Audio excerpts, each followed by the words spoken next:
Hello, welcome to my build guide for the human female infiltrator.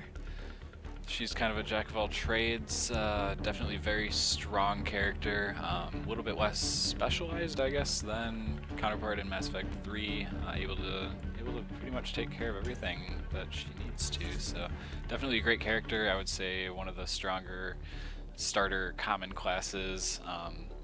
Definitely give her a shot, even if you have unlocked more rare ones, because she's pretty awesome.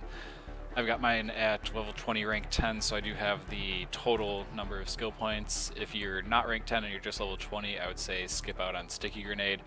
And if you're leveling, I would focus on Tactical Cloak first, and then Munitions Training, and then Combat Fitness. Incinerate isn't really going to be super important for this build, but you'll still have it. So I mean, if you've got like an unarmored, unshielded enemy, go ahead and just throw an Incinerate on him and just watch him burn and get stunned, and also extra supplemental damage on armored targets. The way you're going to play is that you're going to use Tactical Cloak to do things like disable devices, go from objective to objective safely, revive teammates. It's your get out of jail free card, and it's your damage buff. So Tactical Cloak does a little bit of everything and is definitely great. Sticky Grenade is what you're going to be using to destroy your Hydras, your Destroyers, heck, even like Berserkers, just anything stronger and especially armored. Sticky Grenade the hell out of them. You're going to have a great time. And then the two passives are both great, but let's go over where we're going to put our points. In Sticky Grenade, go for damage, in my opinion. Radius, I mean, maybe some people got an argument for it, but screw it, I'm going damage. Rank 5, take capacity. You're going to be kind of going from ammo crate to ammo crate a lot in this build, or just, you know, popping your consumable resupply. It's you're going to be refilling it a lot, so you're going to want to have as big of a capacity as possible, and it's going to end up being more damage in the end than having shrapnel will. And go for anti-armor in rank 6. It's definitely better than the shields, because shields are going to drop faster and enemies are going to have more armor than they are shields, so you're going to be spending more time doing damage against armor. I mean, it's just all around better. It's going to be more effective. Go for armor. For Tactical Cloak, you have a couple different routes on this, honestly. Both of them are good in their own right. I would say the only thing here that's completely mandatory is rank 5. Go for duration, don't go for speed. I tried it, speed's underwhelming. I mean, with duration, you'll be able to stay cloaked for the entire disabling of a device. You're going to have more time to run from reviving teammates. Like, it's just much better. As for the rank 4 and 6, recharge speed and escape artist, I would say, are an awesome combination. I played with that actually more than I've been playing with my current setup. But that said, right now I'm using my damage bonus and combat cloak. These definitely complement each other as well, so I would say go for either pairing, but it's better to do that than to combine them, in my opinion.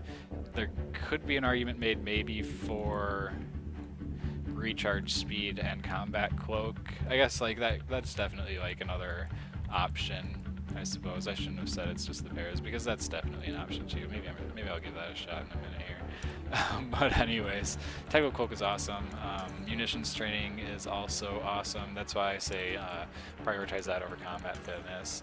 Here you're gonna be getting power cell capacity, which is I mean, that's probably the biggest reason actually that munitions training is better, along with more damage and all that. Reload speed is also a great perk. Like, as soon as I got this, the difference was huge. Clip size makes a big difference too. Spare ammo less so, because you're going to be resupplying so much with this build, but still, I mean, good to have. It can't hurt, right? Precision, taking this because sustained fire could be good. It all depends on what weapon you're going to be using. I am using a weapon that is going to benefit definitely much more from the headshot and weak point bonus than it would from the defense debuff, and we'll see that in a minute. You might have already seen it's the weapon everybody's using. And combat fitness, taking health and shields, melee. Why am I talking about ranks 1 through 3?